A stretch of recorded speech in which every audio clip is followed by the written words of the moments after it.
padres, dice una versión. Otra versión dice, habrá hijos desleales a los padres. Yo le hago una pregunta, ¿será importante la honra a los padres? ¿Es importante? No, es que mi viejo ya es un ancestro, ya no sabe nada de la IA, ya no sabe nada de tecnología, es más, no usa ni el WhatsApp. Ya es un anciano, mi viejo, mi vieja. No, ya no. Y cada vez hay más desprecio hacia los padres. Pero no importa la situación de tus padres, hoy que los tienes con vida, o quizás ya no los tienes en esta dimensión terrenal, es tiempo de que volvamos a honrar a nuestros padres. ¿Cuántos dicen amén? Y no solamente porque ellos merecen nuestra honra y nuestro respeto, porque ellos nos dieron la vida, ¿verdad? Bueno, Dios a través de ellos. Pero hay una promesa que dice, honra a tu padre y a tu madre, y este es el primer mandamiento con promesa. Honra a tu padre y a tu madre. ¿Para qué? Para que te vaya bien y seas de larga vida sobre la tierra. Y seas de larga vida sobre la tierra. Amén. Pero no solamente que seas de larga vida, sino que te vaya bien. La Escritura dice, díganle al justo que le irá bien. Díganle al justo que le irá bien. Pero alguien dirá, pero no me está yendo bien. Entonces habría que preguntarnos por qué no nos está yendo bien. Y que el Espíritu Santo hoy nos confirme por qué causa. Pero si te está yendo bien, te va a seguir yendo bien, y mucho mejor, porque la palabra de Dios dice que de gloria en gloria vamos en Cristo Jesús, de gloria en gloria. Amén. Entonces hay promesa por honrar a nuestros padres. Y si aquí la Escritura dice en Malaquías 4:6 que habrá un tiempo de restauración familiar, y esto va a suceder en el pueblo de Israel, porque esta profecía va dirigida específicamente al Israel terrenal, pero nosotros somos el Israel espiritual, y esta profecía también nos incumbe a nosotros, también nos beneficia a nosotros, también nos incluye, ¿cómo no?, que en nuestras familias haya una restauración familiar. Amén, porque le cuento, mis amados hermanitos, que proféticamente, escatológicamente, la Biblia nos habla de 3 días. Hay más días, por ejemplo, los días de Antipas, hay días de angustia, que es la gran tribulación, hay días, el día malo, pero hay 3 días escatológicos, es decir, que se refieren al tiempo final. ¿Cuántos saben que estamos viviendo tiempos finales? Estamos viviendo tiempos finales, se lo aseguro. Lo que estábamos platicando hace rato, las lluvias torrenciales que están cayendo, las señales que se están cumpliendo, terremotos en diferentes lugares, habrá pestes, pandemias, no pestes sino pestes, es decir, epidemias, pandemias, enfermedades que se habían erradicado. Ahorita anda muy a la moda la enfermedad esta de el sarampión del mono, ¿no? Del mono, del chimpancé, del simio. Sí, la viruela del mono, del simio dije, ¿verdad? Entonces, del mono. Quiera Dios y no llegue por acá, por estos rumbos. Amén. Y si llega, pues para esto también sirve la Santa Cena, para que sea como un anticuerpo en nuestro ser. Amén. Pero se están anunciando ya epidemias, enfermedades nuevas, otras viejas, otras que están agarrando nueva fuerza. Entonces estamos viviendo tiempos finales. Dentro de ese tiempo final hay 3 tipos de días. Los días de Elías, como lo estamos leyendo en Malaquías 4-6, antes de que venga el día grande de Jehová y terrible, antes de que venga el tiempo tribulacionario, antes de que vengan los 7 años de hambre en la tierra, espiritualmente hablando, habrá una restauración familiar, no en todo el mundo, sino en la iglesia, porque todo el mundo estará de cabeza, está de cabeza, pero en la iglesia hay un orden y hay una restauración. Los días de Elías. El Señor Jesús habló también de los días de Noé. Y también el Señor habló de los días de Lot. Entonces hay 3 tipos de días. Los días de Elías. Hasta hay un canto. Días son estos de Elías, declaran palabra de Dios, de Paul Wilbur. Están los días de Noé y los días de Lot. No es que sea redundante la palabra, son 3 periodos diferentes. Los días de Elías, ¿a qué se referirá? ¿Qué sucedió con Elías? ¿Cómo fue el final de él en la tierra, de Elías? ¿Cuál fue el final? Él tuvo un final en la tierra, pero fue un final no común. ¿Cómo terminó Elías? ¿Alguien sabe? Dios se lo llevó. Dios lo arrebató sin ver muerte. Hasta el día de hoy vive el profeta Elías. Yo sé que hay teólogos que dicen que se vuelve a mencionar a Elías más adelante en una carta que le escribió a uno de los reyes, no recuerdo, pero bueno, hemos aprendido y hay argumentos suficientes para decir que Elías no vio muerte, fue arrebatado al cielo en un carro de fuego.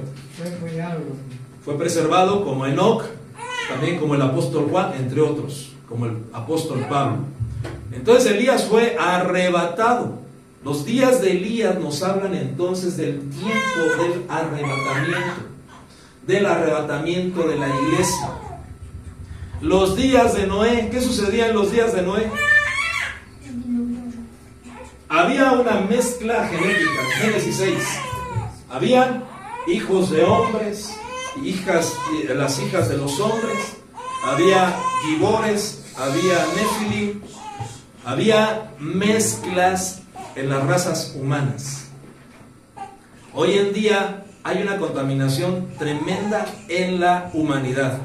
Estamos acercándonos a una situación genética, incluso en donde los robots, ya hay robots, o se están ya planificando vientres robóticos para que engendren a seres humanos. Antes se les llamaba niños de probeta, ahora van a ser niños robóticos, engendrados en vientres robóticos. ¿Qué le parece? Tremendo, ¿verdad? ¿Cómo van a nacer esos niños sin sentir el amor de un vientre materno? Yo no quisiera averiguar cómo van a ser esos seres humanos sin sentimientos.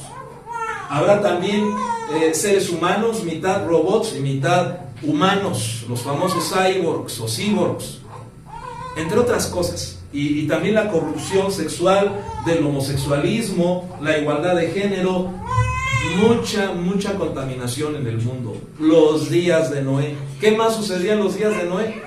Vino un diluvio de agua. El mundo fue destruido con agua. Esto nos habla de la tribulación. El periodo de 3 años y medio de la tribulación. Los días de Lot. Estos días son los 3 últimos años y medio de la gran tribulación. Esos son los días de Lot. Se refiere al tercer ay, la séptima trompeta y las 7 copas de la ira de Dios. Entonces, resumiendo, mis hermanos, todo esto lo menciono para que nos ubiquemos en dónde estamos. Los días de Elías son los días que estamos viviendo actualmente, la iglesia, el último tramo de la iglesia sobre este mundo, antes de ser arrebatados. ¿Amén? ¿Cuántos quieren ser arrebatados? Vivamos en los días de Elías, porque la iglesia se va en el arrebatamiento. Los días de Noé, ese es el segundo ay, la sexta trompeta, el juicio con agua. ¿Casualidad? ¿Tantas inundaciones? Estamos llegando a los días de Noé. Todavía no son los días de Noé en su totalidad, pero para allá va la humanidad y nosotros estamos viendo el principio de los dolores. Los días de Lot es el tercer ay, la séptima trompeta y las 7 copas de la ira de Dios. En resumen, los días de Lot son la gran tribulación. Los días de Noé, la tribulación, y los días de Elías, los principios de los dolores. Así yo creo que ya queda más claro. Vaya tomando nota, si puede tomar nota, y si tiene alguna duda, se la amplío. No es cierto, se la aclaro con la ayuda del Señor. Amén. Vuelvo a mencionar, días de Elías, estamos viviéndolos ya. La iglesia, no el mundo, la iglesia, restauración familiar. Días de Noé, la tribulación, primeros 3 años y medio de la tribulación. Es el segundo ay, la sexta trompeta y los juicios con agua. Los días de Lot, es el tercer ay, la séptima trompeta y las 7 copas de la ira de Dios. Este es el juicio con fuego. Juicio con fuego. Amén. Ahora, ¿qué más sucedía en los días de Elías? Vamos a Apocalipsis, vamos a primer libro de Reyes, capítulo 17. Y aquí es donde voy a comenzar a desarrollar el tema. Amén. Entonces yo espero que vaya quedando un poquito claro el esquema. Con la ayuda del Señor vamos a ver si traigo más adelante un proyector, aprovechando que hay aquí una pared blanca que nos va a servir de pantalla. Amén. Para que así quede más clara los conceptos, las enseñanzas, Dios quiera, y próximamente traiga ese proyector. Amén. Amén.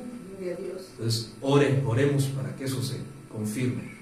Primer libro de Reyes, capítulo 17. Gloria a Dios. Vamos a ver qué sucedía en los días de Elías, porque esos son los días que nosotros vamos a vivir y es nuestro último periodo sobre este mundo, los días de Elías. Primer libro de Reyes 17:8. Me dice amén si ya lo tiene. Vino después a él la palabra del Señor al profeta Elías diciendo: levántate, ve a Sarepta, que pertenece a Sidón, y quédate ahí. No, antes de esto, vamos más atrás, capítulo 17, porque esta es la segunda comida del profeta Elías. Vamos a ver, primer libro de Reyes, capítulo 17, se me perdió aquí. Pero ya lo tiene usted, espero que ya lo tenga. ¿Los cuervos? Ajá, ¿qué versículo es? A ver si me ayudas a leer, por favor. Es el 6, y los cuervos Ahí le está. traían pan. Pero desde antes, desde el 1, por favor, 17:1. Entonces Elías Tisbita, que era de los moradores de Galat, dijo a Acab: vive el Señor Dios de Israel delante de quien esté, que ciertamente no habrá rocío ni lluvia en estos años, sino por la palabra de mi boca. ¿Qué no iba a haber? Lluvia ni rocío. ¿Por qué? ¿Por qué hubo sequía en Samaria? ¿Por qué hubo hambre en Samaria? ¿Por qué hay sequía en la vida espiritual de los creyentes, de los cristianos? ¿Por qué hay sequía? Si leemos el contexto, mis amados hermanitos, ahí en el versículo 16, perdón, el capítulo 16 y capítulo 18, capítulo 19 también, en el contexto, se lo voy a resumir, resulta que en Samaria, el norte, allá en Israel, en el norte de Israel, gobernaba Acab. Y Acab estaba casado con una mujer muy especial, que era Jezabel, doña Jezabela, que el Señor la reprenda, ese espíritu terrible. ¿Y qué hacía Jezabel? Mantenía a profetas, a 850 profetas, imagínense, ella proveía para el alimento a 850 profetas falsos, 450 profetas de Baal y 400 profetas de Astarot. Y ella les proveía, ella les daba de comer, ella los mantenía. ¿Y cómo era el carácter de Jezabel? A ver, ¿usted sabe quién era doña Chabela? ¿Quién era doña Chabela? Mi vecina, no vaya a decir. Mi prima, mi tía Chabela, no. Jezabel tenía un carácter fuerte que gobernaba sobre su esposo Acab. Era en realidad Jezabel la que gobernaba en Samaria. Y era una mujer idólatra. Era una mujer que manipulaba a su esposo. De hecho, Jezabel, uno de sus significados es la que no está casada. Pero estaba casada con Acab. Y su nombre significa la casta. Es decir, la que no está casada. Entonces estaba casada, pero a la vez no. Ambivalencia. Y ella gobernaba y era una mujer idólatra. Y como Acab hacía todo lo que su esposa le decía, ahí sí, muy obediente el rey Acab, adoraba también a los ídolos. Por causa de esa maldición, vino sequía a la tierra de Samaria, al norte de Israel. ¿Qué más sucedió? ¿Qué más dice ahí? Dice que había sequía. ¿Qué más? Hambre, iba a venir hambre. No lloverá, ni habrá rocío, dijo el profeta Elías, mas por mi palabra es que esto va a ser restaurado. Pero mientras, mis hermanos, ¿qué pasa cuando hay sequía en la tierra? ¿Qué pasa?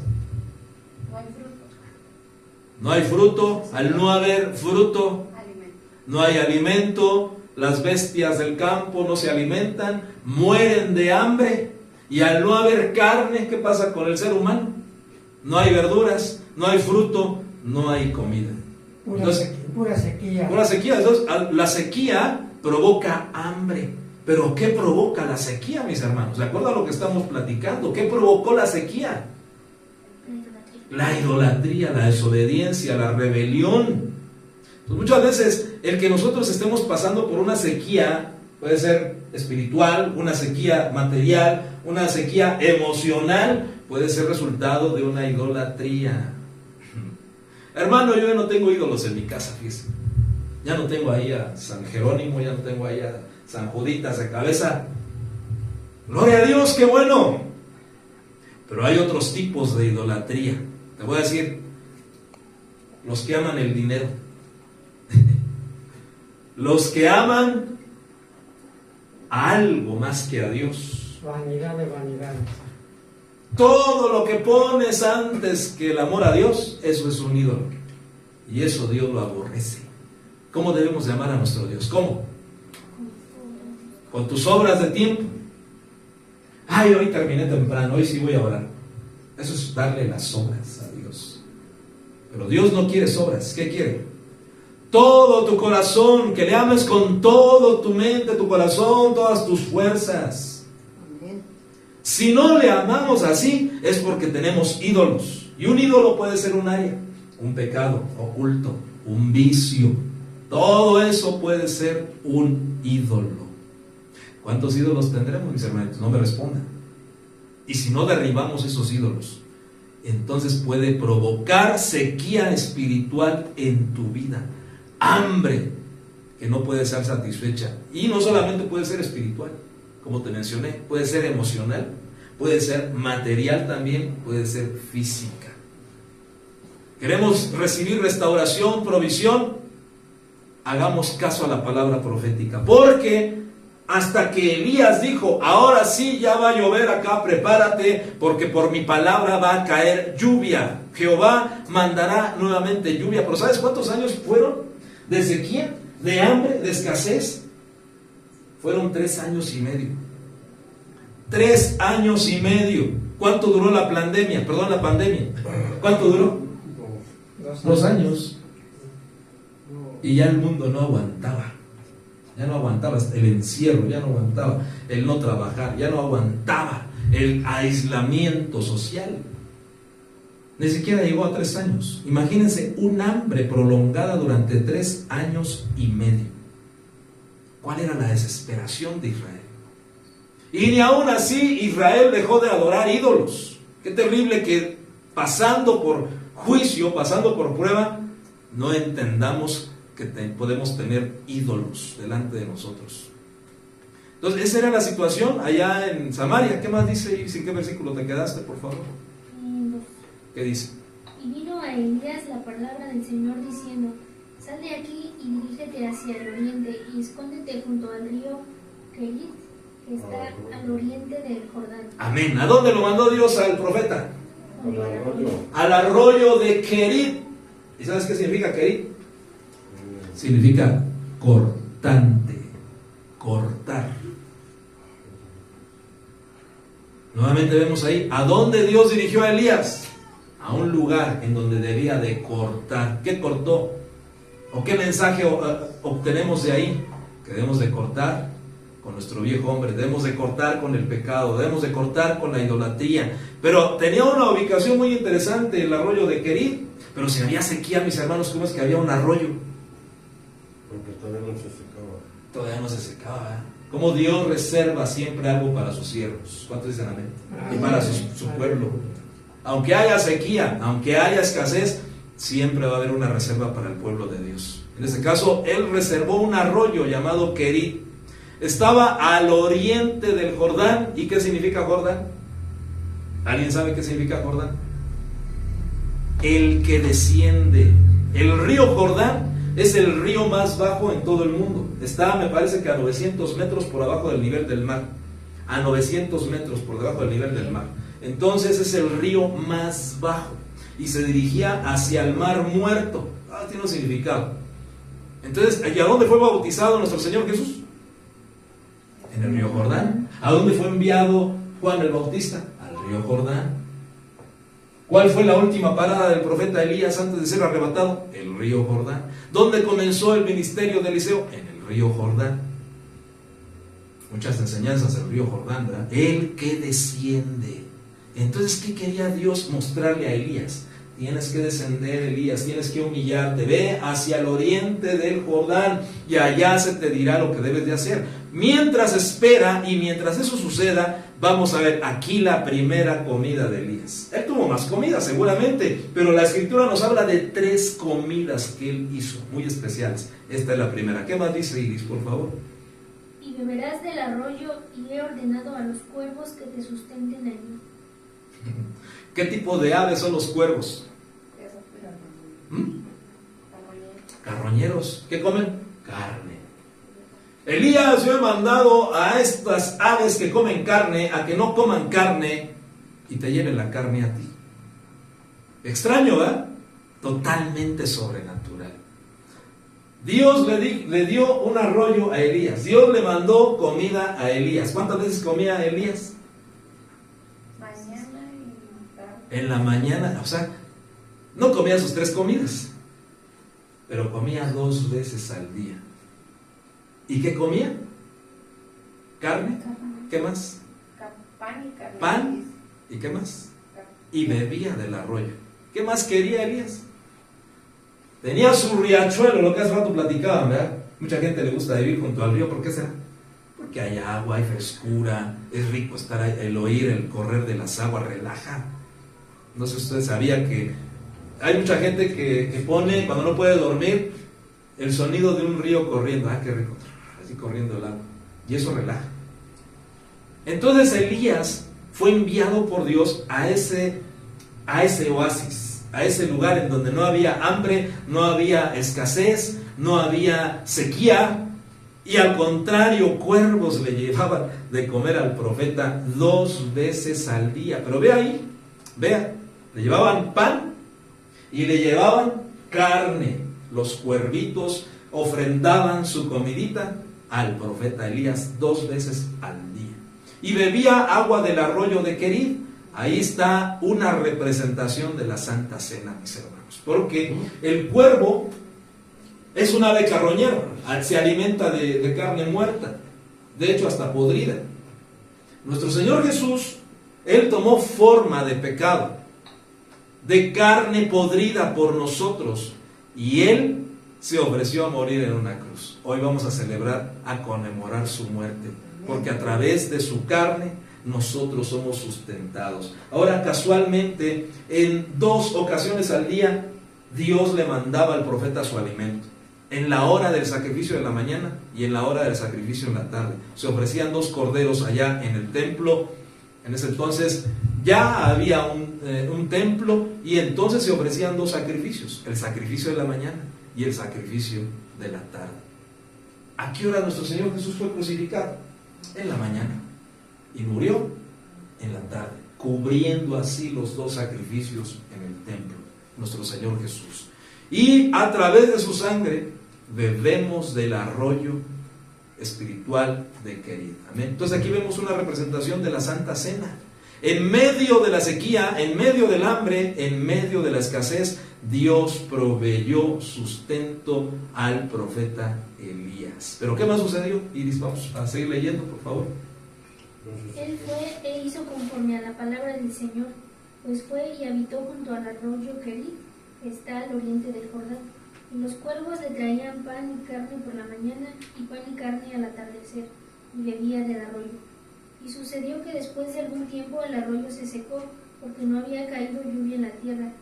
Vino después a él la palabra del Señor, diciendo: levántate, ve a Sarepta, que pertenece a Sidón, y quédate allí.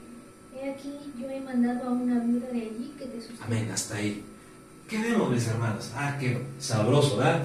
El profeta sustentado. El profeta bebía y comía 2 veces al día. Pero de pronto, el arroyo se secó. Alguien dirá: qué mala onda también que estaba el profeta ahí. Qué mala onda. Dios va a romper con nuestras áreas de confort, mis hermanos. Muchas veces caemos en áreas de confort. Aquí estamos bien, a todo dar. Pero ¿qué pasa cuando Dios corta la provisión? ¿Qué pasa cuando Dios corta el fluir del agua? Cuando se te va el agua, ¿qué tal? Porque dice su palabra: clama a mí, yo te responderé. No sé que te vaya a cerrar los llaves, dice su palabra. Amén. Son hermosas promesas del Señor. Pero ¿qué sucede cuando se te va el agua? Pues, a llorar o a buscar. No me puedo bañar, no puedo lavarme los dientes, no puedo lavar la ropa, no puedo hacer nada. Entonces Dios le cortó el fluir del agua a Elías. ¿Para qué? Ahora Elías, te voy a mandar a otro lugar. Ya vimos la primera comida, Vamos a ver la segunda comida. Y él lo mandó a Sarepta de Sidón, dice capítulo 17, versículo 9. Quédate ahí. He aquí yo he mandado a una viuda de allí que te sustente. Qué extraño nuestro Dios. No sé si usted ha observado esto, que a veces Dios hace cosas muy extrañas, muy raras. Te voy a mandar ahora, siervo mío, a la casa de una mujer viuda. ¿Qué es una viuda, mis hermanos? No la viuda. Hoy en día están muy de moda las operaciones de Botox que se hacen las actrices y se ponen unos labios así muy, muy prominentes y quedan labiudas. No me refiero a esas labiudas. ¿Qué es una viuda? No tiene marido, se le murió. No es una mujer divorciada, eso es diferente. Una viuda, se le murió el esposo. Ya no tiene sustento. Ya no tiene un varón que responda por ella. Y Dios le dice a Elías, Elías, prepárate porque ahora te voy a mandar a la casa de una mujer viuda. No tiene sustento esta mujer, pero ella te va a dar sustento a ti. Qué tremendo, Él se levantó y fue a Sarepta. Cuando llegó a la entrada de la ciudad, he aquí, ahí estaba una viuda recogiendo leña. ¿Qué recogía? Leña. Interesante detalle. Y la llamó y le dijo, te ruego que me consigas un poco de agua en un vaso para que yo beba. ¿Había sequía en la tierra? Sí. ¿Era escasa el agua? Sí. ¿Qué pasa si no tienes agua en tu casa? Y llega alguien, vecino o vecina, regálame agua. ¿Qué le dices tú? Estás viendo el temblor y no se hinca. ¿Le dijo eso la viuda a Elías? ¿Estás viendo el temblor, profeta? ¿Ves que hay sequía y me pides un vaso de agua? No. Dice que cuando ella iba a conseguirla, el versículo 11, ¿qué hizo la viuda? Buscar el agua. Obedeció la voz del profeta. ¿Quieres agua, profeta? Voy a conseguirla, no importa que haya sequía. Yo voy a ver qué voy a hacer, pero te voy a traer agua. Cuando ella iba a conseguirla, la llamó y le dijo, hey, te ruego que me traigas también un bocado de pan en tu mano. Yo creo que cualquiera de nosotros hubiera dicho, sí, profeta, ¿y de qué vas a querer tu sándwich? ¿Tu cóctel? Agua de limón. ¿Algo más? Cuando ella iba a conseguir el agua, la llamó el profeta y dijo, te ruego que me traigas también un bocado de pan en tu mano. Pero ella respondió, vive el Señor tu Dios. Entonces ahora sí ella protestó, que no tengo pan, solo tengo un puñado de harina en la tinaja y un poco de aceite en la vasija. ¿Qué tenía? Harina y aceite. Pero era un poco, ya era lo último que tenía. Y estando recogiendo unos trozos de leña, recogiendo unos trozos de leña para entrar y prepararlo para mí y para mi hijo, para que comamos y muramos. Para que comamos y muramos. Entonces Elías le dijo, no temas, ve, haz como has dicho, pero primero hazme una pequeña torta de eso y tráemelo. Después harás para ti y para tu hijo, porque así dice el Señor Dios de Israel, no se acabará la harina en la tinaja, ni se agotará el aceite en la vasija, hasta el día en que el Señor mande lluvia sobre la faz de la tierra. Entonces ella fue e hizo conforme a la palabra de Elías, y ella, él y la casa de ella comieron por muchos días. Por muchos días. ¿Cuántos días? 3 años y medio. 3 años y medio. Bueno, aproximadamente, porque ya Elías había estado previamente en el río Querit. No dice la Biblia cuánto tiempo, hasta que el río se secó. Entonces aproximadamente, pongámosle 3 años, quizás, en los que el profeta Elías se fue a vivir con la viuda, en donde la viuda, ya con una multiplicación tremenda, por la palabra profética que Elías le dio, dijo, así dice el Señor de los ejércitos, no va a faltar el aceite ni la harina en tu casa hasta que vuelva a llover. Pero aquí aprendemos varias cosas, mis amados hermanitos. ¿Cuál fue el carácter de la viuda? Me recuerda mucho a Rebeca. Era una mujer dócil. ¿Qué hizo Rebeca con los 10 camellos de Eliezer? Cuando Eliezer le dijo, dame de beber, Rebeca, ¿qué dijo Rebeca? Sí, te voy a dar de beber a ti y a tus 10 camellos. ¿Cuánto bebe un camello? Ya se lo dije aquí. ¿Cuántos litros bebe un camello de agua? 100 litros por lo menos cada camello. 100 litros. Fueron 10. Rebeca con su cantarito tuvo que sacar del pozo 1000 litros de agua para darle de beber a Eleazar, no sé si dije Eliseo hace rato equivocadamente, Eleazar, y a sus 10 camellos. ¿Y qué hizo la viuda? Le dio de beber agua al profeta, le dio de comer al profeta lo último que tenía, y le preparó una torta a Elías con un poco de harina y un poco de aceite. ¿Y qué obtuvo como recompensa la mujer viuda? No le faltó.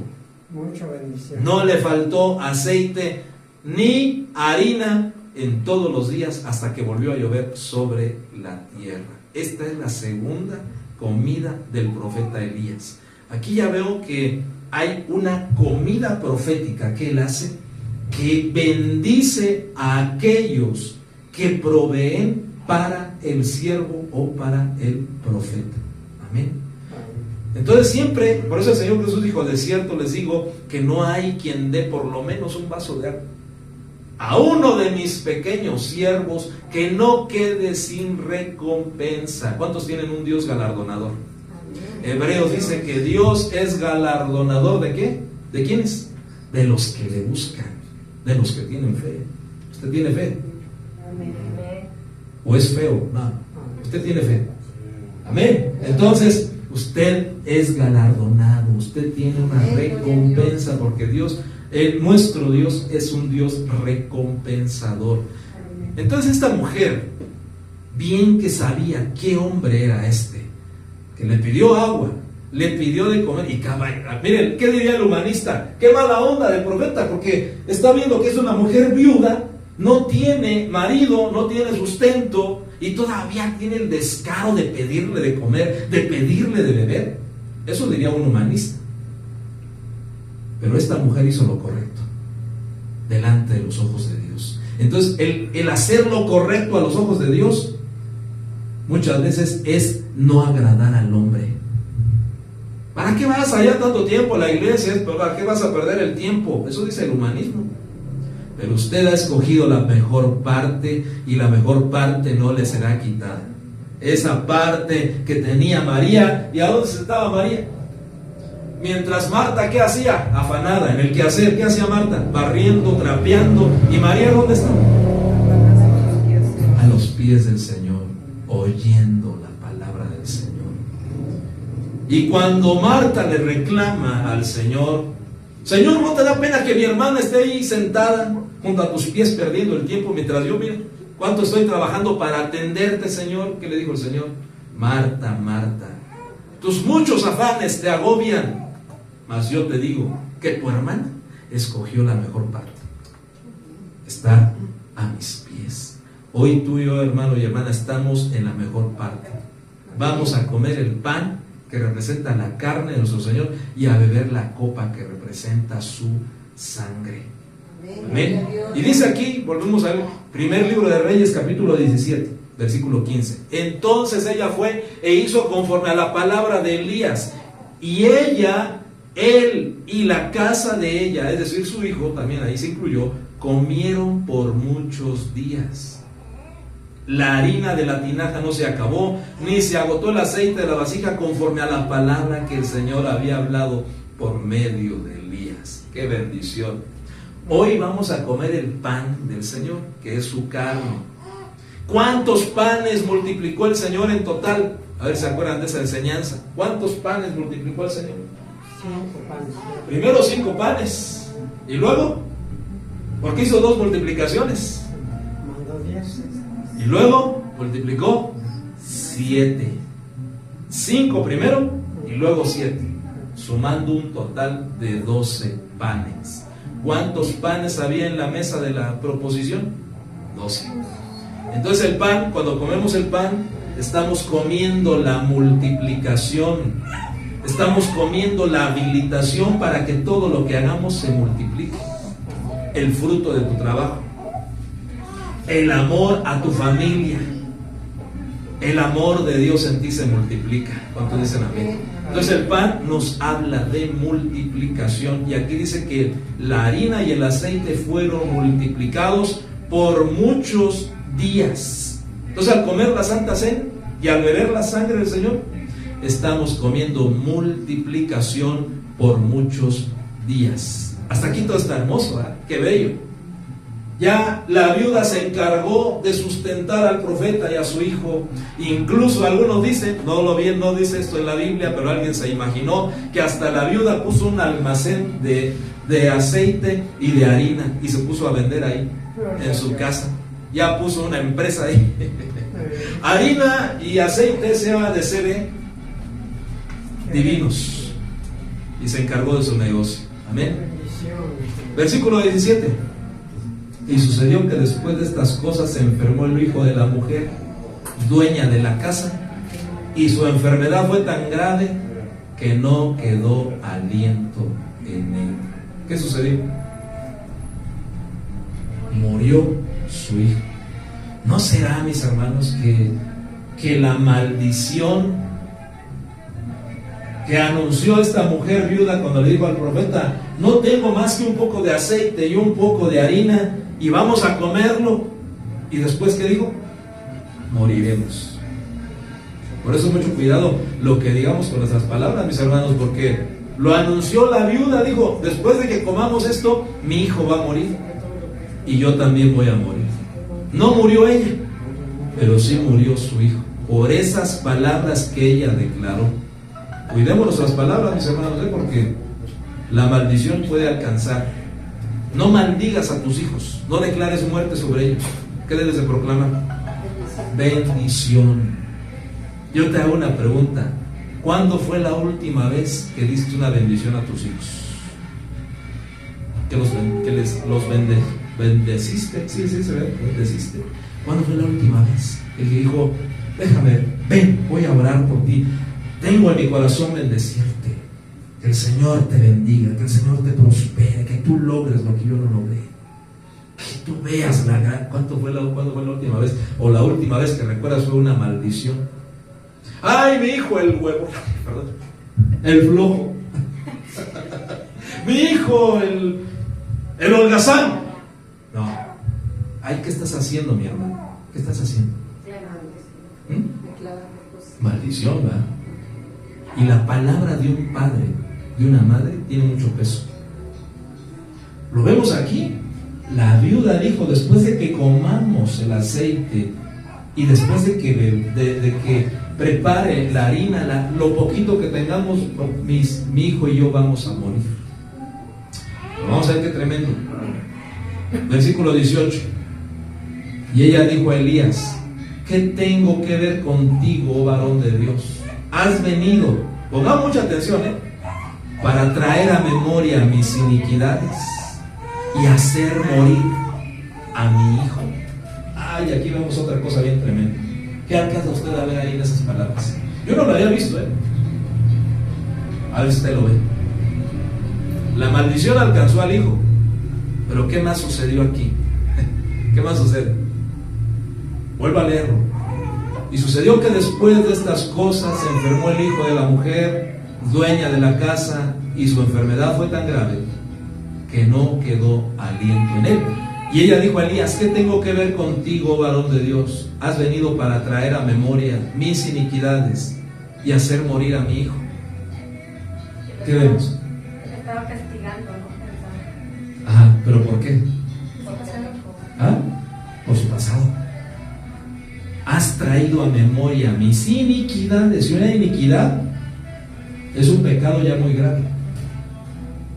El pecado del adulterio es un pecado de iniquidad. Dice la Biblia en Proverbios 6 que el que adultera va camino a la muerte. Su alma está muerta y está a un paso del infierno. Es decir, que el adulterio lleva directamente al infierno porque es una iniquidad. Es un pecado que Dios no tolera, el adulterio. Entonces no será, mis hermanos, en base a lo que estamos leyendo, que el hijo de esta mujer fue fruto de adulterio. Yo creo que sí. Por eso dijo aquí: estás trayendo a mi recuerdo mi iniquidad, y por causa de esa iniquidad mi hijo murió. ¿Qué sucedió con el hijo de David y Betsabé? Fruto de adulterio, murió. Entonces, miren, mis hermanos, hoy al comer el pan y al beber la copa vamos a traer a memoria incluso cosas que ya se te habían olvidado de tu pasado, cosas que el Espíritu Santo ahorita te va a recordar y que hicimos en el pasado y que no le habías pedido perdón al Señor por eso. Pero hoy el Señor te va a perdonar, porque vas a comer su carne y a beber su sangre. Amén. No va a ser para acusarte, sino para que te arrepientas y seas restaurado. Amén. Y ella dijo a Elías: ¿qué tengo que ver? Ya lo leímos, versículo 19. Y él respondió: dame a tu hijo.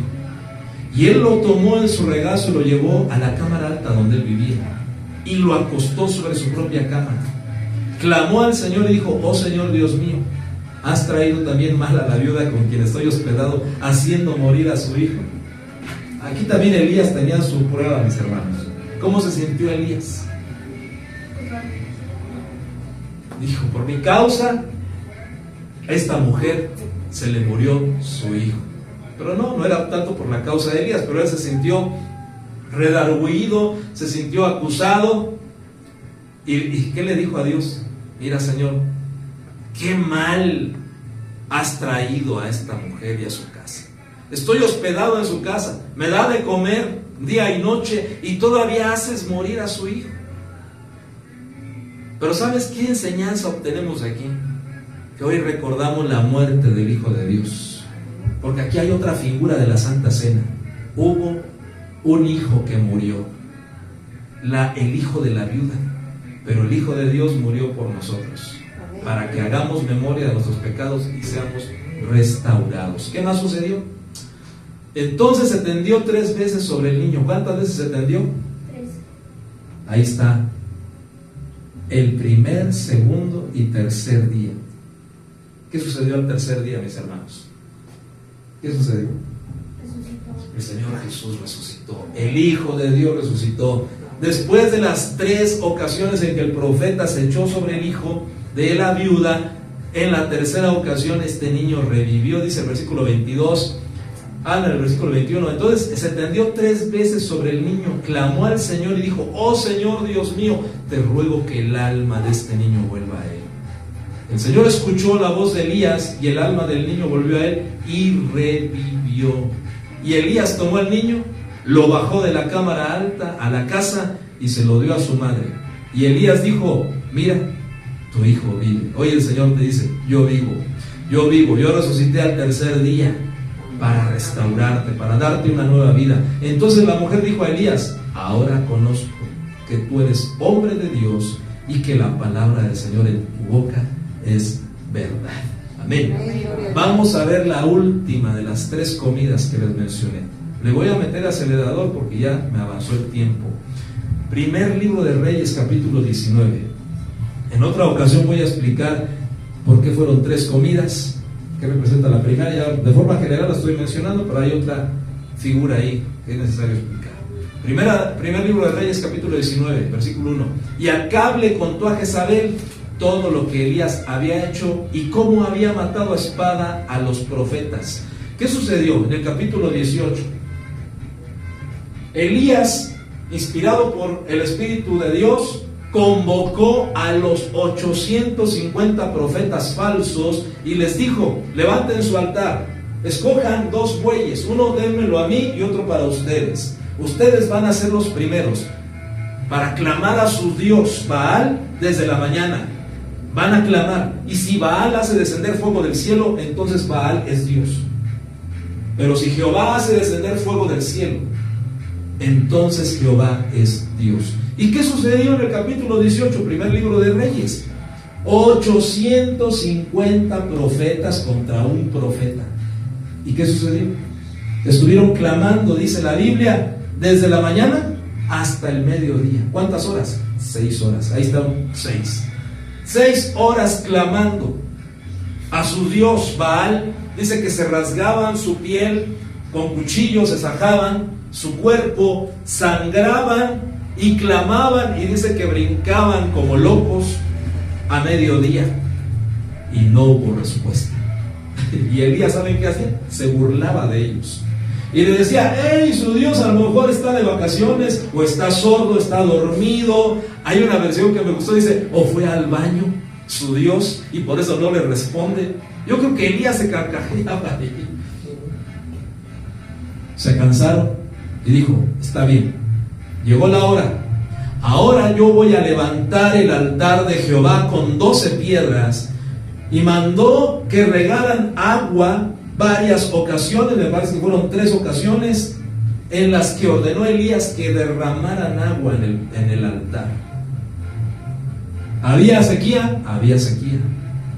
¿De dónde sacaron agua? No me pregunte. ¿Era lógico que ese altar que ardiera en fuego? No, porque estaba mojado. Dice que hicieron una zanja para que corriera el agua de toda la que derramaron en ese altar.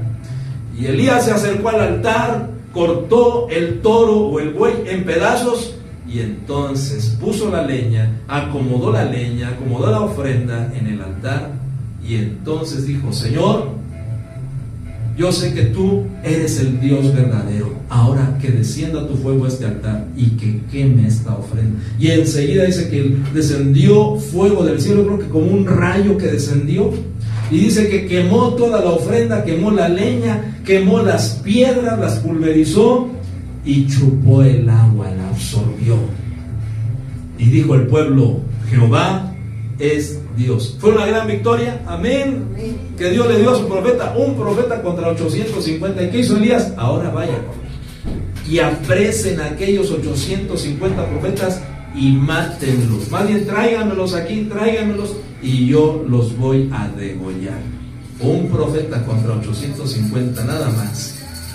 En ese contexto, dice el capítulo 19, que entonces Jezabel, cuando se enteró, le dijo a Elías, le mandó decir, dice: entonces Jezabel envió un mensajero a Elías diciendo: así me hagan los dioses y aún me añadan, si mañana a estas horas yo no he puesto tu vida como la vida de uno de esos profetas. Él tuvo miedo y se levantó y se fue para salvar su vida, y vino a Berseba de Judá y dejó ahí a su criado. Él anduvo por el desierto. ¿Por dónde caminó Elías? Por el desierto. Allá fue llevado Elías, después de una gran victoria sobre más de 800 profetas. Y vino y se sentó bajo un enebro. Pidió morirse y dijo: basta ya, Señor, toma mi vida, porque yo no soy mejor que mis padres. Aquí vemos varias cositas, mis hermanos. Ya voy finalizando. Se sentó debajo de un enebro. ¿Alguien sabe qué es un enebro? ¿Quién sabe? Es un árbol. Enebro. ¿Qué es un enebro? Es un árbol que no es muy alto. Me parece que tiene 1,5, 2 metros de altura, no menos, 1 y cacho. La altura de un hombre, más o menos, la altura de un hombre, de un ser humano. Es un árbol que no tiene muchas hojas, que es seco. De hecho, con sus raíces se utilizaban para encender hogueras. Era un árbol seco que se da en el desierto, como dice aquí. Y entonces, ¿cuál era la actitud que llevaba Elías? Se sintió con temor por el mensaje de Jezabel. Le dijo: Jezabel, te voy a matar, Elías, así que donde te vea, ahí quedas, Elías. Y Elías le tuvo temor a una mujer. No le temió a 850 profetas, pero sí le temió a una mujer.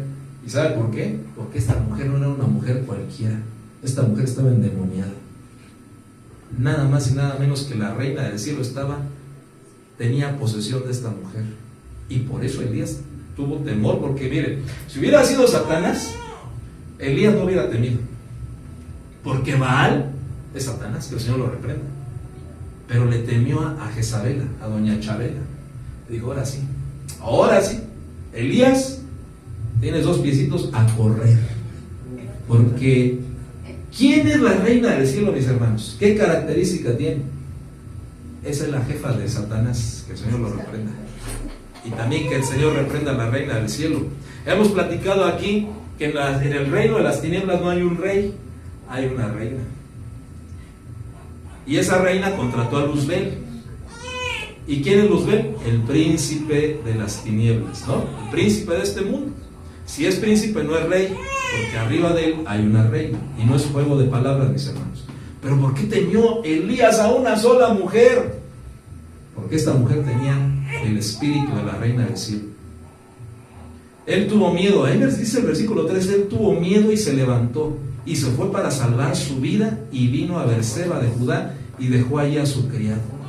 En el desierto, deprimido y con temor, dijo: basta ya, Jehová, toma mi vida, porque yo no soy mejor que mis padres. ¿Qué quiso hacer el profeta Elías? Que Dios lo cortara, que Dios lo matara.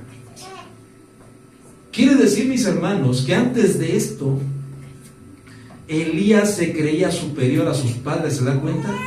Elías se creía más grande que sus padres.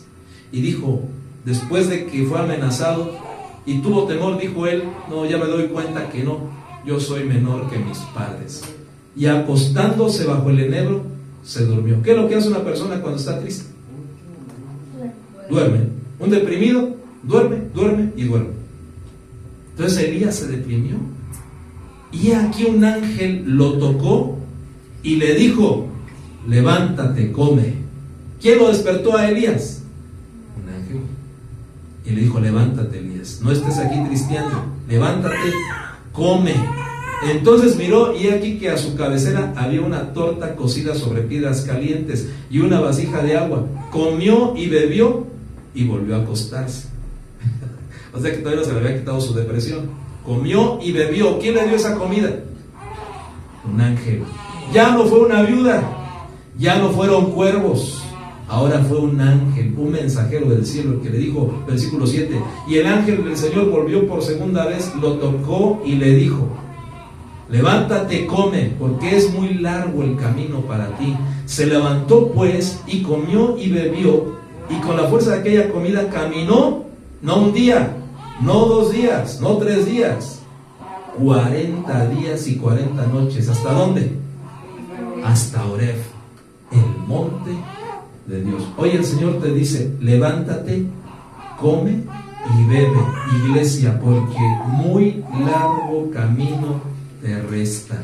Y esta comida y bebida te va a hacer correr durante 40 días y 40 noches, que es número de prueba. El número 40 nos habla de prueba.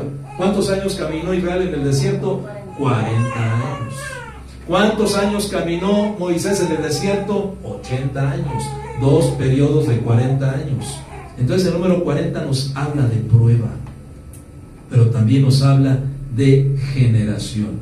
Amén. Entonces esta comida y bebida que hoy vamos a comer y a beber nos va a dar fuerza para correr espiritualmente durante 40 días y 40 noches, que es el tiempo que nos resta sobre este mundo. Amén. Ya no estarás más débil. Hoy recibamos fortaleza, pero el Señor te dice: levántate, come y bebe, porque muy largo camino te espera. ¿Y hasta dónde se dirigió Elías? A un monte, al monte Horeb, que es el monte Sinaí. Es el mismo monte, el monte Horeb, el monte Sinaí, el monte de Dios. Tú y yo vamos no al monte Sinaí, sino al monte de Sión. ¿Cuánto dicen amén? Allá vamos, allá al monte de Sión, a donde estaremos como 144,000 junto al Cordero. Pero para llegar al monte Sión Así como Elías, primero tenemos que comer y beber la comida que viene del cielo y la bebida que viene del cielo, representada en el pan y en la copa. Voy a pedir que repartamos los elementos, por favor. Hoy vamos espiritualmente a comer estas tres comidas que Elías probó, porque Elías nos representa a nosotros los que vamos a ser arrebatados. Así como él fue arrebatado, también tú y yo vamos a ser arrebatados. Amén. Pero él comió tres comidas: la que los cuervos le llevaron, la que le dio la viuda y la que le dio el ángel. Hoy vamos a comer estas tres comidas. La comida del sustento en medio de la sequía, la comida también de la multiplicación a través de la viuda, y la comida de la multiplicación de las fuerzas. Porque dice la Biblia que ya Elías no comió ni bebió. Esa comida que el ángel le dio le valió lo de 40 comidas. Imagínense, 40 días de comida. Gracias. Hoy vamos a comer el pan que representa la muerte del Señor Jesús.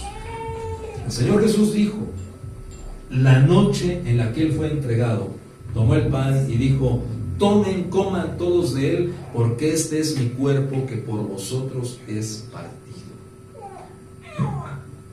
Vemos que hubo tres muertes en las tres comidas.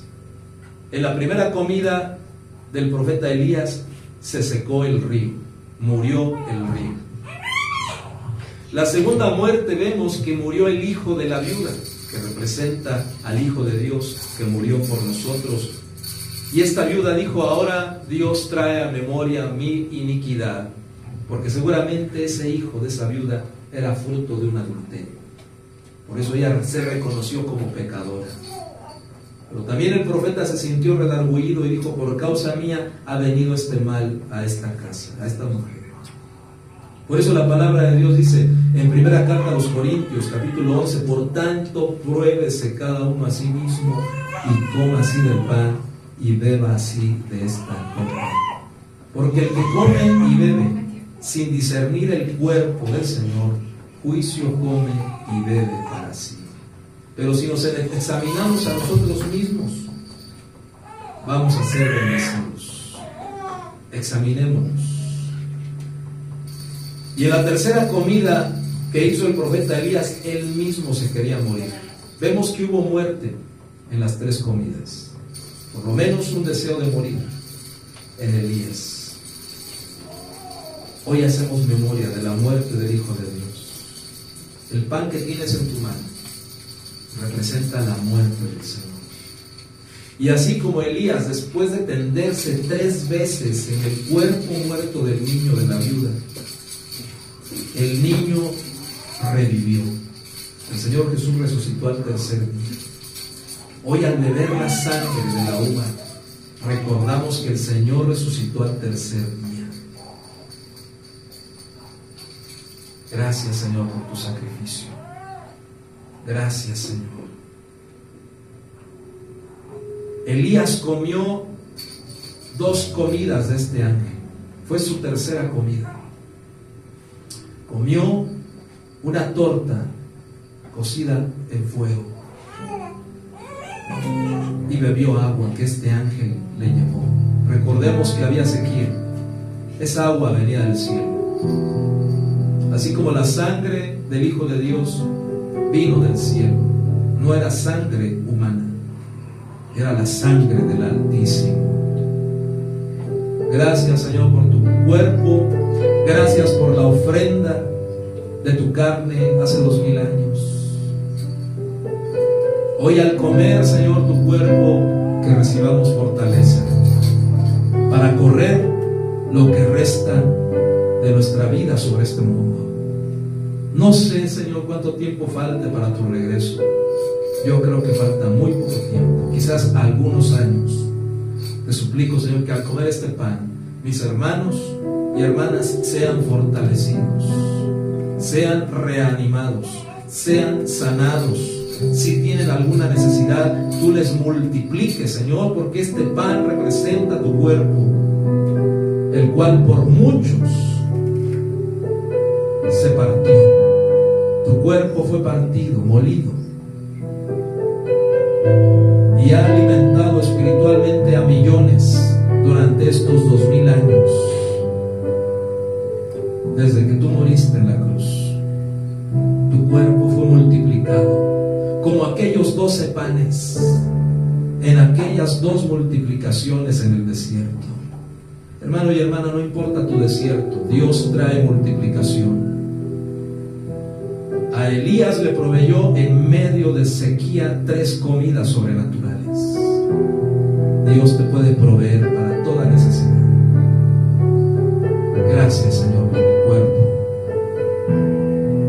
Pongámonos a cuenta, si el Señor, si el Espíritu Santo te redarguye de pecados, incluso que ya habías olvidado, pero hoy te son recordados, como aquella viuda, pidámosle perdón. No te abstengas, pidamos perdón y comamos todos de este pan. Gracias, Señor. Pidamos perdón, perdónanos por nuestros pecados, límpianos, purifícanos. Al que está enfermo, Señor, sánalo. Al que está débil, fortalécelo. Al que está deprimido, como el profeta Elías, susténtalo, levántalo. Levántate, iglesia, come y bebe, porque el largo camino te resta.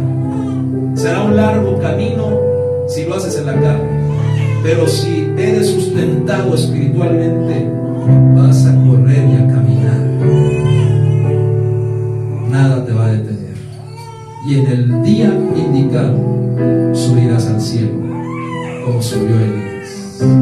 Límpianos, Señor, purifícanos. Hoy nos arrepentimos de nuestros pecados y te suplicamos misericordia. Aún aquellos, mis hermanos y hermanas que están en línea, pidamos perdón a nuestro Señor y salgamos restaurados de este lugar, fortalecidos, porque hoy vamos a comer el cuerpo de nuestro Señor y la sangre a través de esta copa. Gracias, Señor. Perdónanos. Por tanto, el Señor dice: venid y pongámonos a cuentas. Si vuestros pecados fueren rojos como el carmesí, vendrán a ser purificados como blanca lana. Pero pidamos perdón. Perdónanos, lávanos y ten misericordia de cada uno de nosotros. Gracias, porque el castigo de mi paz fue sobre ti y por tus llagas yo soy curado. Gracias, Señor, gracias. Comamos el pan.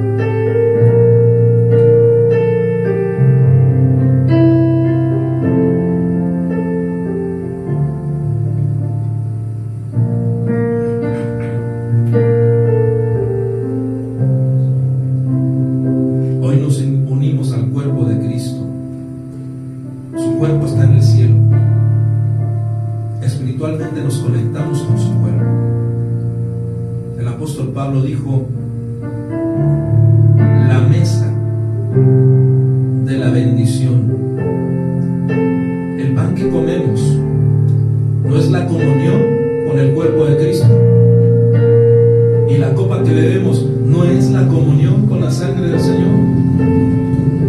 Al comer el pan, hoy nos unimos a su cuerpo, pero también nos unimos entre nosotros como un solo cuerpo.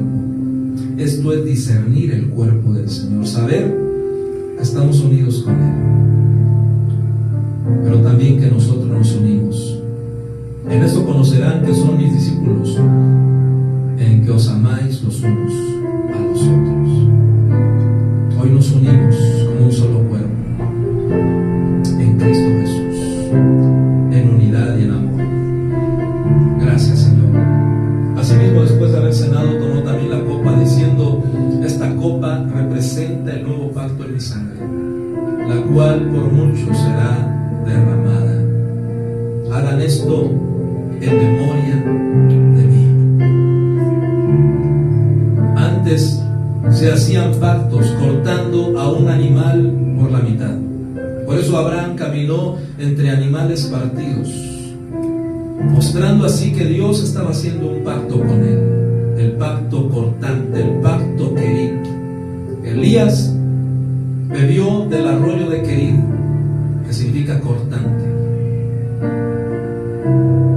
Hoy bebemos la sangre del Señor, que salió de su cuerpo cortado y llagado.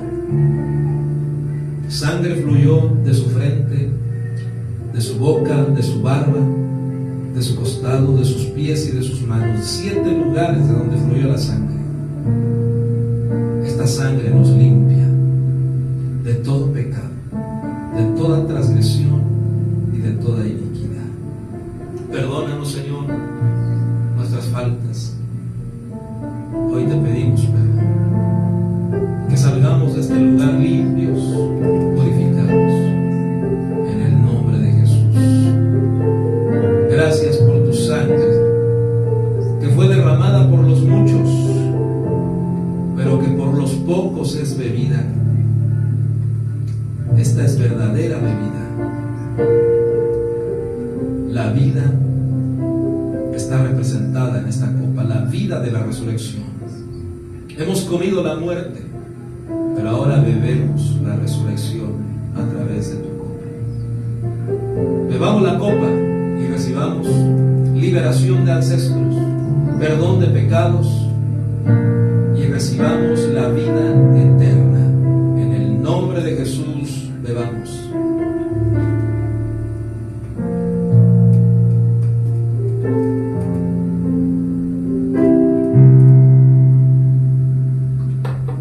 Gracias, Señor. Démosle gracias a Él. Aleluya.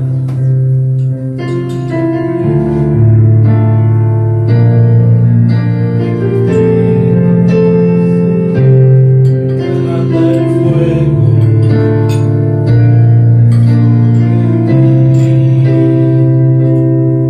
Manda el fuego. En tu espíritu, Señor, manda el fuego sobre mí, sobre mí. Necesito, Señor, que tu Espíritu Santo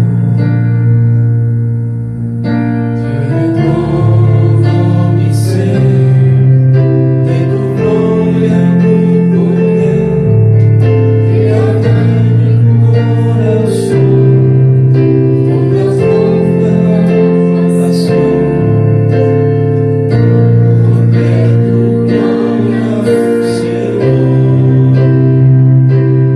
Manda el fuego, digámosle al Señor.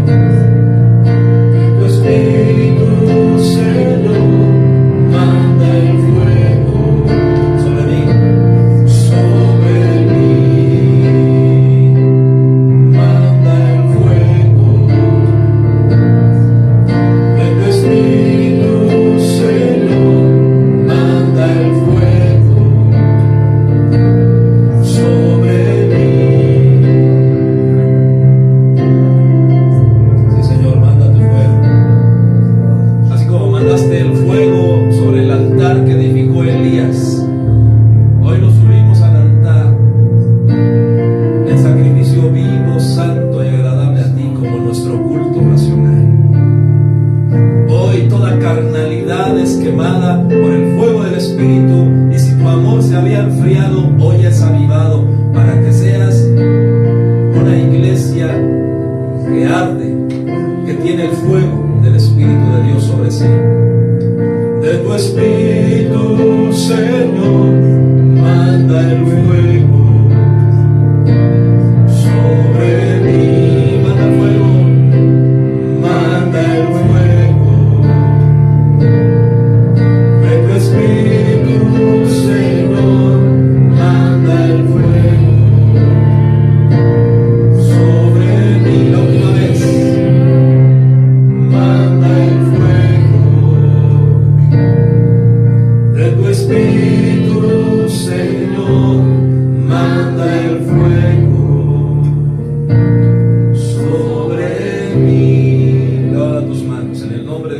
Jesús. Que la gracia del Señor, la comunión con su Espíritu y el amor del Padre sean en tu vida. Que el Señor te bendiga y te guarde, que el Señor haga resplandecer su rostro sobre ti y tenga de ti misericordia. Que el Señor levante su rostro sobre ti como el Padre contempla a su Hijo que carga en sus brazos, y te dé paz. En el nombre de Jesús, que el Señor supla cada necesidad de tu vida, que salgas de este lugar con nuevas fuerzas, y no importa la adversidad que enfrentes, debes de saber que el Señor es tu victoria, es tu estandarte, y que el Señor camina contigo, y su ángel acampa a tu alrededor para defenderte, y tu pie no tropiece en piedra. Que la paz del Señor, su provisión, su amor sea en tu vida y en tu hogar. En el nombre de Jesús, en toda tu familia. Amén, amén y amén. Gracias, Señor. Estamos empezando, nos despedimos de la transmisión en línea. Qué bueno que nos acompañaron en este tiempo hermoso. Que el Señor les bendiga. Gloria a Dios.